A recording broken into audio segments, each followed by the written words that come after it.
Hey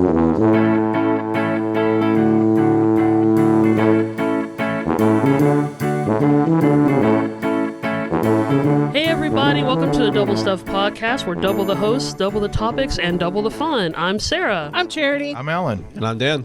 And guys, this is episode 199. Oh, we're so close. We are literally about to hit 200. Inching to that big finish line. Yeah, and on top of it being episode 199, it is April. So Yes, happy it is. April, everybody. Yay! We're, I love we're, it. we're well into spring. Spring has officially sprung. Flowers are in bloom and birds People are tweeting. sneezing and noses are Lots running. of pollen. The sounds We're of the number season. one. So, as has been our, I guess, bit of a tradition, we're at the start of the month, of a new month, so I thought it'd be kind of cool to talk about special random holidays that's going to fall during the month of April. Okay. So, I have one. Actually, this doesn't happen until near the end of the month, so you have time to practice for it. Okay. April 23rd, National Talk Like Shakespeare Day. Ooh. Yeah. Ooh, methinks we can do something Pull like out that. your Verily, I best say. Shakespearean insults.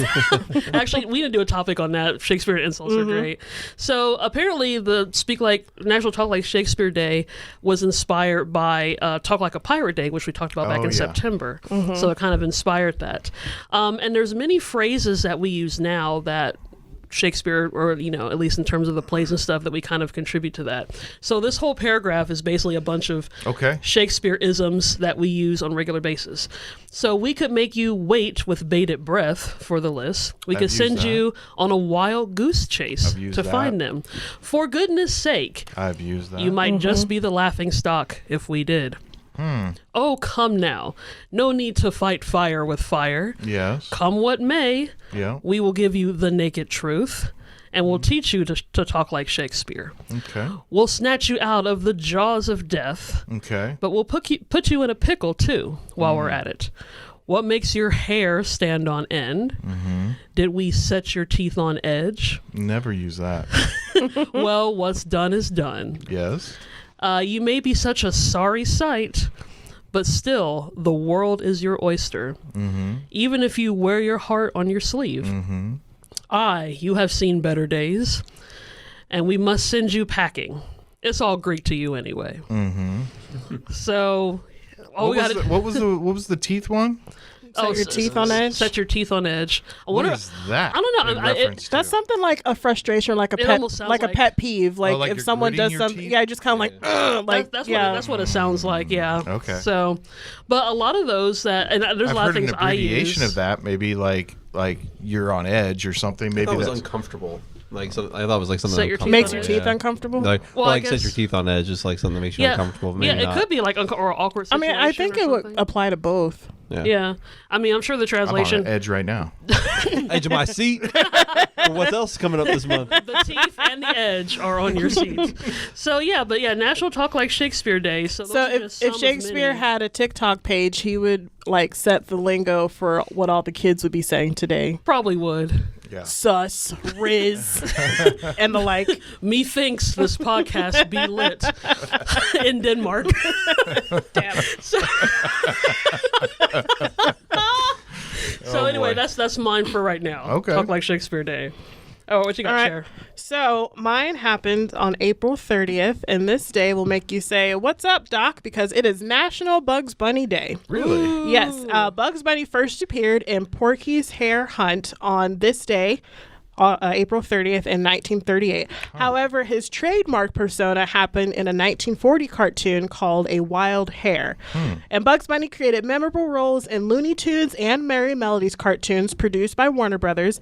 And Mel Blanc originally voiced his iconic "Hey, what's up, Doc?" voice, and he did it for almost 50 years. Oh wow. So he was the voice of many Everybody. childhoods. Yeah, Yeah. Oh yeah. Oh, and it's actually Mel Blanc. This is actually Is it pronounced really? Blanc. Yeah. that's what I said, isn't it? No, you Mel said blonde. no. Well, that's what I how always they thought. say it in Yeah. France. In the France. I never heard him say his own name. so- Yeah, I guess so. No, it's an old joke. It's like there was a guy that did the voice of the Looney Tunes, but I don't know. My mind is a blank, Oh. and so it's a play Gotcha. on That words. sounds like a Jack Benny joke. But actually, yeah, that's how I knew that his name was Mel Blanc, because he was a guest, I don't a know regular why I guest said on the Blanc. Jack Benny I don't know, maybe program. I started my French up again, so maybe that's why it's Ah, a that's Blanc. why. Blanc. Oh, and actually, random, in case you guys care. So, a lot of people are under the impression, apparently, that, after seeing Bugs Bunny, they assume that rabbits eat carrots, which I guess Oh, technically yes, I knew this. rabbits really don't eat carrots. It's not really the best thing for them. The reason why Bugs Bunny eats a carrot is attributed to a movie called It Happened One Night in 1935 with Clark Gable, and Claudette Colbert. And Clark Gable's character eats a carrot. So for people back then, they would have known he's trying to do a Clark Gable impression, eating a carrot. Now, it's not like we know now, because not a lot of people know who Clark Gable is, but it's attributed to him because in the movie, that was a famous thing he did, eating a carrot.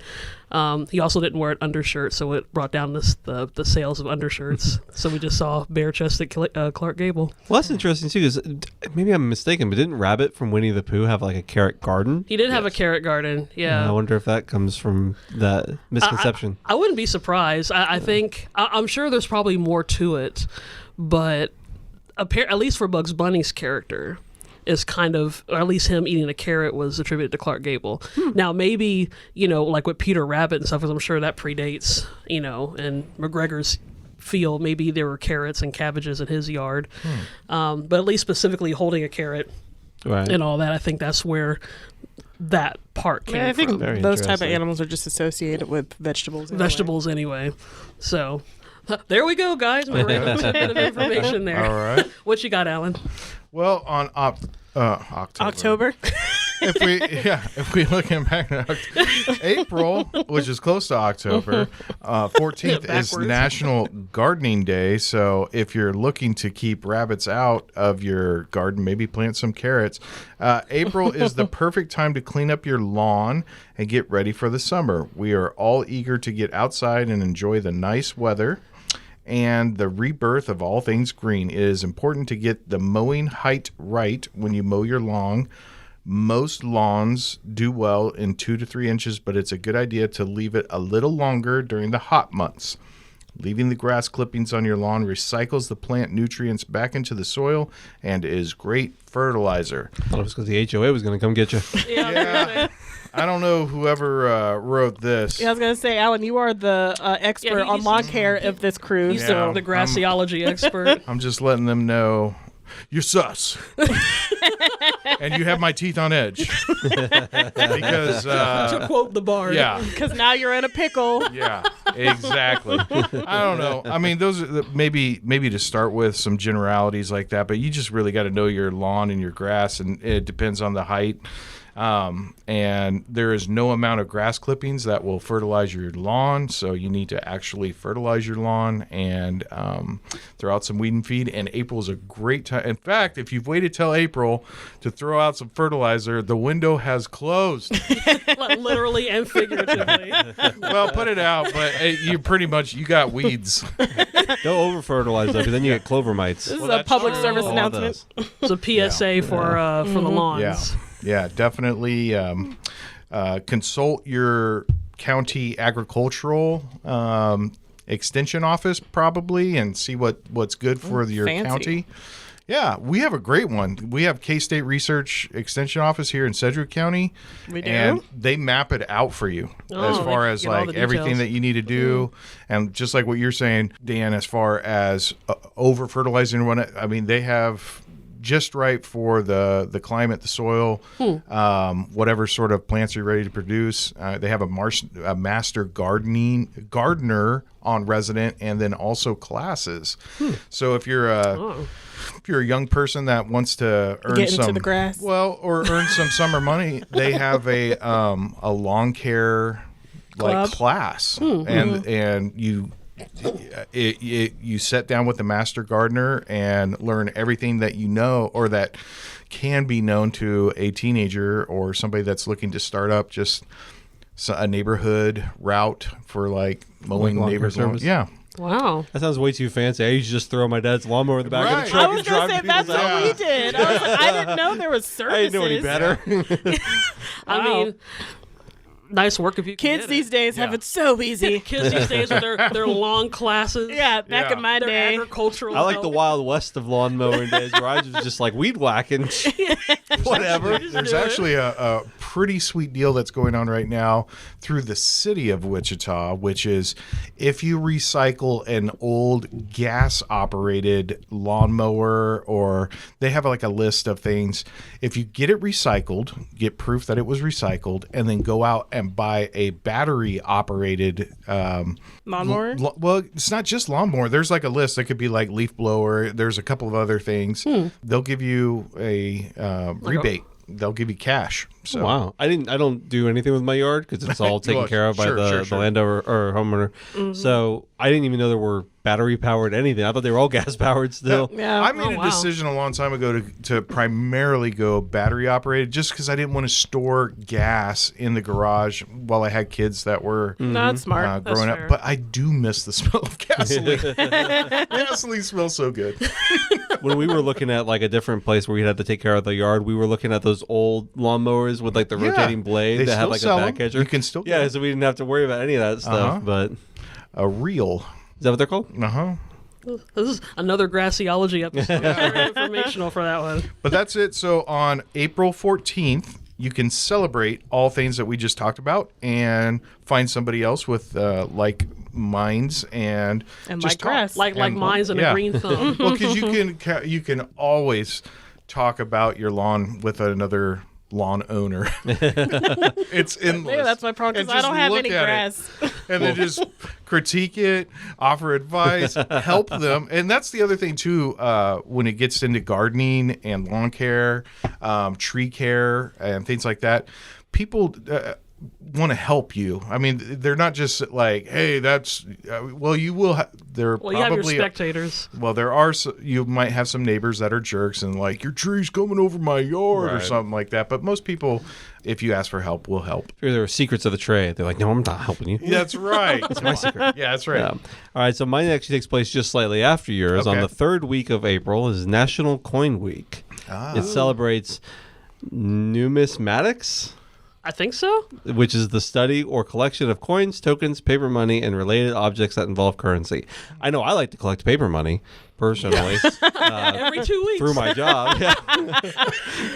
Appreciate the kind that jingles, but we really want the ones that. But my collection goes away pretty quick though. Yeah. Once I get it. Apparently, the first National Coin Week was actually held in February 9th through the 16th of 1924. But then in 1942. So like, it was a long time. It was in February, and then they said February is a trash month. Yeah. And they moved the observance to the full third week Alan of was April. born that month. You were born 1942. That month. That month. Like, oh, Alan's born in February. We gotta Yeah. change this to. Although I don't know why they changed it. Like, what else was going on in February? Well, you know what? Maybe it was because they knew you were going to be born. That's They're like, we can't step on anybody's toes. Yeah, we got to bump this. Here he comes. Maybe it's also because it was like still winter and still cold and stuff. So maybe you know what happens whenever the weather You gets know, warmer. more coin people collecting, come. the famously outside activity.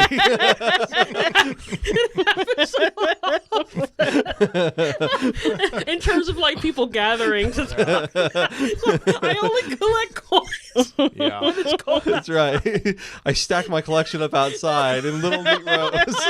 Like Scrooge McDuck. Scrooge McDuck and dive into it. Yeah, that's right. That's why you can't do it when Let it's all frozen. the neighbors know. Look at all my coins. That's why they had to change it to April because it's all frozen. You leap into it and you get a concussion because you Yep. hit your head You on it. hate to see it. It's terrible. Like I know, I think we mentioned this like many years ago on the podcast. I think Charity had mentioned that. I think it was when we were still kids, so probably early 2000s. We had when they were issuing new quarters, we had the United States thing, and so you can get. There were quarters for each different state or whatever. And for a while, I don't even know where it's at anymore, but we had collected, I think, quarters from all. I like how you say we. I don't remember you helping Oh, with that okay. project at all. That Well, was definitely my collection. It was more thing. I think I enjoyed hammering it into the. Was that the one with the wedge. map of the U.S.? Yeah, it was one for each state. For the quarter? Yeah, and Yeah. I don't think I got them all. I think either Oh, did we? either Okay. either I didn't collect them all, or some point in the process of moving, some of them popped out. Probably. Or maybe they just got spent, and I was like, I want a cheeseburger. It's like, you know what? I want to use Arkansas today. I opened mine up one day. I was like, there's like $6 in here.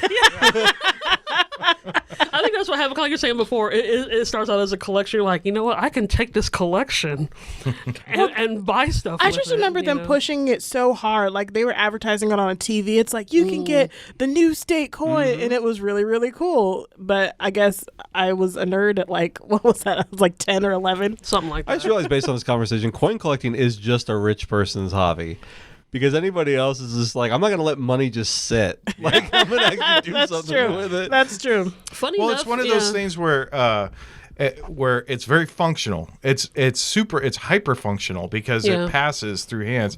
But I think what coin collecting does, or what it's trying to do, is trying to slow down the functionality for you to appreciate the art that goes into it. Sure. And Yeah. there's a lot of art and misprinting and things like that happen that go along with it.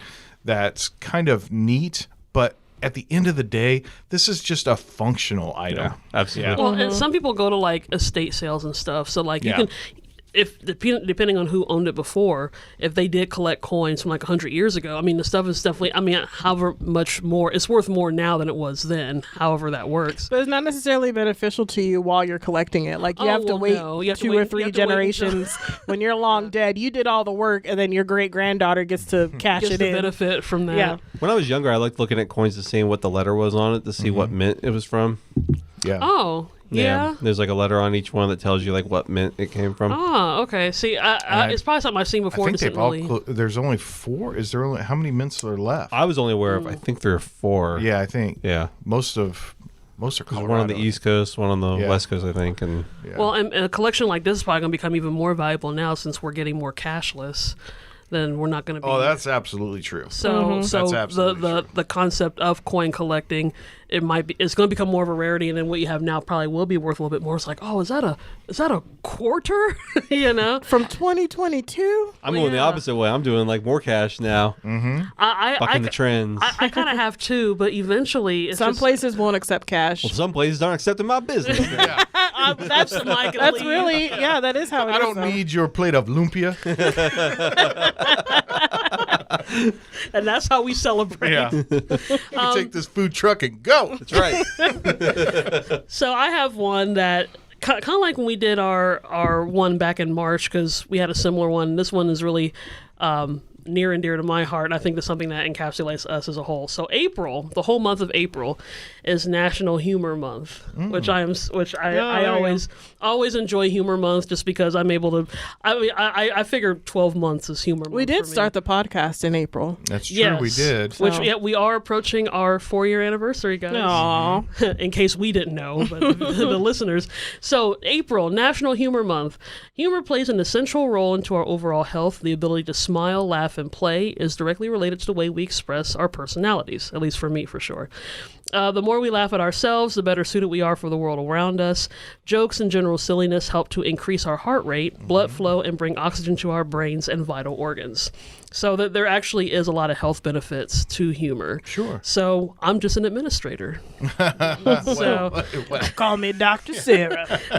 yep, that's me, Sarah, RN, PhD, ABCDE, And LOL. and LOL, VHS. QUACK.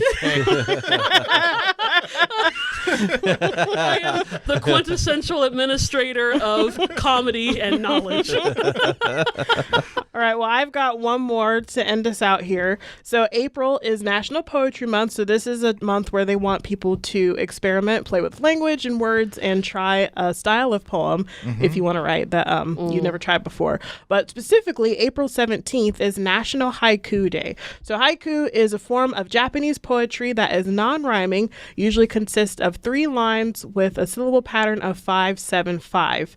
And then specifically April 28th is National Great Poetry Reading Day. There's a lot of But poetry in since we were April. talking about poetry, I know back in 2015, I wrote a poem about Sarah because she hates when it rains in the fall because Sarah doesn't like stepping on leaves crunchy specifically, but she doesn't like them When they're stepping wet. on them when they're wet either, which is really funny. Yeah. So 'cause one the gutter looks like the bottom of Raisin Bran, a bowl of Raisin Bran. it's very very true, though. That is an excellent description. I will never see it differently now. Like, oh, it's bran flake day. But Sarah made a graphic of a palm and wet because it was raining. I think it was Wednesday. We were working for doing county stuff. And so I said, it's rainy and wet. Lots of leaves are on the ground. Sarah is annoyed. Charity Harmon, 2015. Charity wrote a haiku based on my. Yes, just for you of your irrational fear of wet leaves. I think you have one more, don't you, Ellen? I do. And I will bring that up right now. And it is April 4th, and it is National Walk Around Things Day. That sounds very Monty Python. Putting things on top of other things. Yeah. This day can refer to literally walking around an object or avoiding an obstacle. It could also be figurative as walking around and avoiding potential problems, arguments, certain situations, or it could also mean just to walk around a neighborhood, park, or shopping mall, or if you're short on cash, walking around the turnstile of whatever metropolitan transportation that you wanted. So basically, that's every day of your life. Like, are you just, oh, look, a phone pole. I'm not going to walk around. I'm just going to smack right into it. I'm going to turn around and walk away. Yeah. See, well, it's like, it's not National Walking Around Day. I gotta go. Yeah, I'm going back home. Yeah, Sorry, boss. I wonder if you could just go into like a movie theater and just walk around the ticket booth. Excuse me, sir. Sorry. Hey, April 4th. You know what's up. I'm celebrating my holiday. That's right. Don't infringe on my rights. To walk around. Yeah, I don't know. That seems like a pretty funny day. The holiday sounds exhausting. Yeah, exactly. Well, I guess it depends on how far you want to walk around. I think the distance will determine how much you want to enjoy that holiday or not. I think it just goes with it being National Humor Month. It's like, let's make a stupid holiday and see if people That's actually. pretty stupid. It's like National Nothing Day that we talked about back in January. It's just nonsense. It's just there. Yeah. Just walk around that holiday. Do nothing, just walk around, collect some coins, and laugh about it. That about sums up today's episode. That does sum up today's episode. So, guys, this was our 199th episode. One more. We are in the month of April. We're getting close to our anniversary month, or anniversary season, rather. So, but we have almost 200 episodes, so just binge listen to 199 of them. That's all you got to do. Check us out on doublestuffpod.com. We're available on all different podcast platforms. Of course, we're available on Facebook, Instagram, and YouTube at Double Stuff Podcast, and of course on Twitter X at Double Stuff P, and that's the letter P.